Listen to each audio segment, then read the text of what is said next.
Hello guys, welcome back to my YouTube channel. In today's video, I'm going to show you how to configure schedule refresh in Power BI. Now let's see how it is configured. So now currently we are in the my project workspace. Here I'm going to schedule refresh for this data set adventure works. So I will click on this schedule refresh icon. When I click on it, I can go down and see this refresh option. So using this refresh option, we can schedule the refresh before configuring the schedule.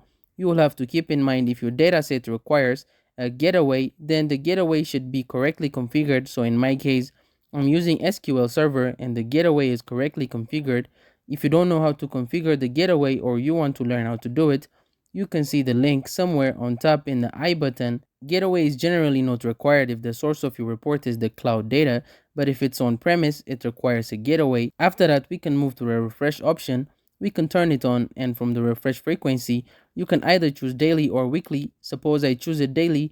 From this time zone drop down, you can choose the desired time zone. Next, you can add another time. From here, you can add different times at which it should refresh. So if you have a pro account, you can schedule refresh for 8 times in a day. And if you have a Power BI Premium, you have 48 refreshes per day.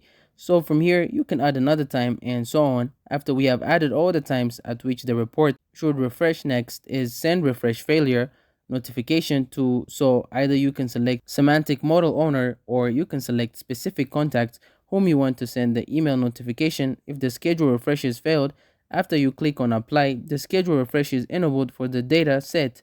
If I go to the workspace and now if I check the semantic here, it's showing that the next refresh is going to be at this time. So that's it. Thank you guys for watching this video. If this video was helpful, don't forget to like and subscribe to my YouTube channel.